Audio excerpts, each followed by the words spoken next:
स्वागत है आप सभी का हमारे YouTube चैनल हिंदी ज्ञान धारा पर। वर्ण विचार सबसे पहले है ध्वनि।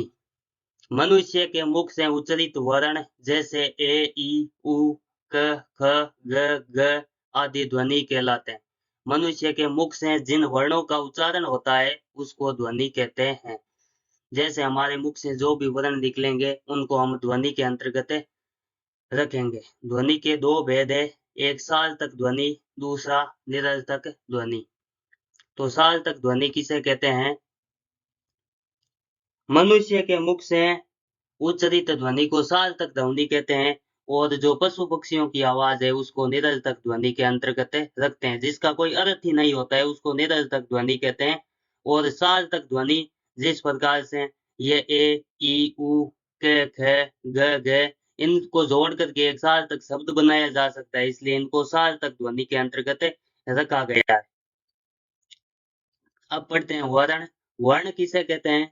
वर्ण जब ध्वनि को लिख दिया जाता है, जैसे ए का हमने मुख से उच्चारण किया और उसको जब लिख देंगे, लिखित रूप दे देंगे तो वो वर्ण कहलाता है। अर्थात मुख से निकल करके शब्दों का निर्माण करने वाली मूल ध्वनि को वर्ण कहते हैं। ऐसी ध्वनि जो हमारे मुख से उच्चारित होती है उसको ध्वनि कहते हैं, और जब ध्वनि है उसको मूल रूप से लिखित रूप दे दिया जाता है तो उसको वर्ण कहते हैं। तो परीक्षा में यदि पूछ ले कि भाषा की सबसे छोटी मौखिक इकाई क्या है, तो ध्वनि लिखना है।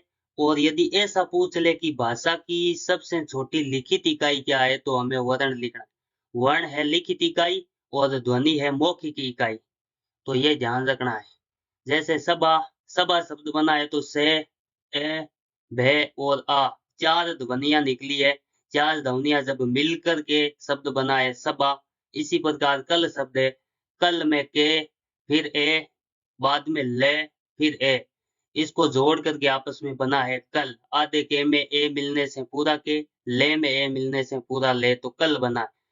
तो इन ध्वनि को अर्थात मुख से ये चार ध्वनियां निकली है स्वतंत्र, जब ये शब्दों का निर्माण करने लगती है तो इन्हीं मूल ध्वनियों को हम वर्ण कहते हैं। और इन वर्णों के योग से जो चीज बनती है वो शब्द होती है।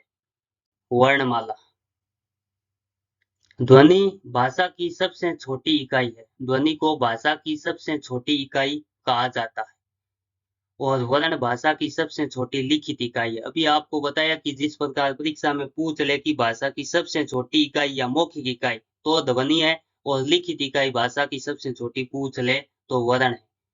अक्सर जिन ध्वनि या ध्वनि समूह का उच्चारण श्वास के एक ही झटके से हो जाता है, जिन ध्वनि या ध्वनि समूह का उच्चारण श्वास के एक ही झटके से हो जाता है उन्हें अक्षर कहते हैं।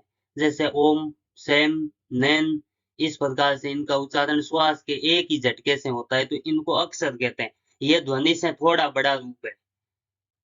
शब्द दो या दो से अधिक वर्णों के सार्थक समूह को शब्द कहते हैं।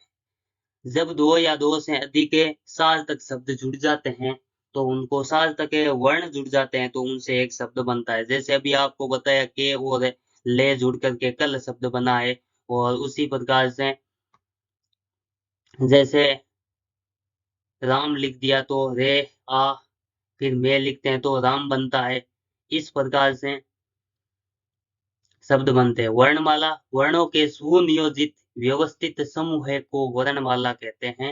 हिंदी वर्णमाला में कुल 52 वर्ण होते हैं।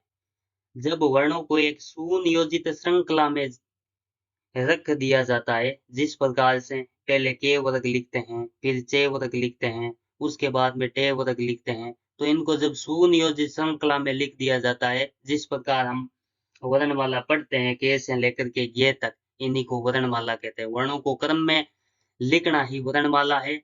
सबसे पहले आपको बता दिया ध्वनि भाषा की मौखिक इकाई है। वर्ण यह भाषा की सबसे छोटी लिखित इकाई है। अक्षर अक्षर उसे कहते हैं जो ध्वनि या ध्वनि समूह से बनता है और उसका उच्चारण श्वास के एक झटके से ही हो जाता है। शब्द शब्द उसे कहते हैं जो दो या दो से अधिक वर्णों के सार्थक संयोग से बनता है। सार्थक समूह को ही शब्द कहते हैं। वर्ण आपस में जुड़ते हैं तो शब्द बनते हैं, शब्दों से फिर वाक्य बनते हैं। तो वर्णमाला है वर्णों को सुनियोजित श्रृंखला में रखना ही वर्णमाला है। जैसे के से लेके गे तक हम लिखते हैं। अब हिंदी में वर्णों की संख्या आपको पूछ ले तो 44 है। हिंदी में वर्णों की संख्या 44 है। और यदि ऐसा पूछ ले कि कुल कितने वर्ण है तो 52 लिखना है। हिंदी वर्णमाला में संख्या वर्णों की मूल वर्णों की संख्या 44 और कुल वर्ण पूछ ले तो 52 होते हैं। 8 अन्य वर्ण कौन से हैं देखें। अब वर्णों के भेद है। पहला स्वर। स्वर 11 होते हैं। कौन कौन से हैं? ए, आ, इ, ई, उ, री, ए, आई, ओ, औ। इसी प्रकार व्यंजन 33 होते हैं। के, ख, ग, ग, अंगे। इसको अंगे बोलते हैं। कई छात्र इसको हड़े बोलते हैं तो ये इसका उच्चारण गलत है। इसको अंगे बोलते हैं। च, छ, ज, ज, य, ट, ठ, ड, ढ, ण। त, थ, द, ध, न। प, फ, ब, भ, म। य, र, ल, व। स, स, है। तो ये 33 व्यंजन है। इनको जब सुनियोजित श्रृंखला में लिख दिया है तो इसी को ही वर्णमाला कहते हैं। अभी हमने पीछे पढ़ा वर्णमाला किसे कहते हैं। इनको अब के बाद में खे लिखा है तो इनको क्रम से लिखा है, इसी को वर्णमाला कहते हैं। इसके अलावा अन्य वर्ण में 8 अन्य वर्ण होते हैं। पहला अयोगवा है, अंगे एह। इनको अयोगवा में रखा गया है, अंगे और एह को। उषिप्त व्यंजन, इनको ताड़न जात व्यंजन भी कहते हैं। उषिप्त का अर्थ होता है उठा करके फेंकना, अर्थात जिनको रगड़ के साथ बोला जाता है ढे ढे, थोड़ी भारी आवाज के साथ बोला जाता है हड़े ढे। ये पहले तो डे था, डे के नीचे बिंदी लगते ही हड़े बन गया, फिर ये ढे से ढ बन गया। अब आगे संयुक्ताक्षर क्षे, त्रे, ये और श्रय, 4 संयुक्ताक्षर है।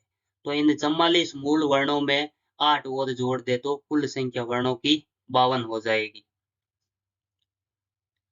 अब देखो संयुक्ताक्षर बने आधे के, आधे से प्लस ए से, या लिख सकते हैं आधे के में से मिलने से। दो वर्ण जब आपस में जुड़ते हैं या दो वर्ण संयुक्त होते हैं तो इनको हम कहते हैं संयुक्त अक्षर। तो इसी से नाम बना है संयुक्ताक्षर। ये दो से संयुक्त होके बना है। आधे ते और रे से त्रे बना है। आधे जे और य से ये बना है। आधे से और रे से श्रेय बना है। अब है हिंदी में मात्राओं की संख्या।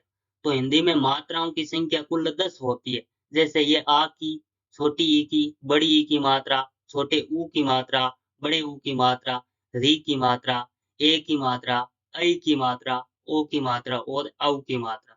इसमें ए की मात्रा नहीं गिनी जाती है और अंगे और एह की मात्रा नहीं गिनी जाती है।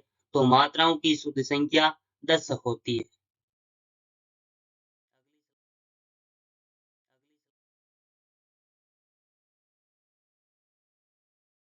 तो आज के लिए इतना ही। अगले वीडियो में हम पढ़ेंगे स्वरों और व्यंजनों के वर्गीकरण के बारे में।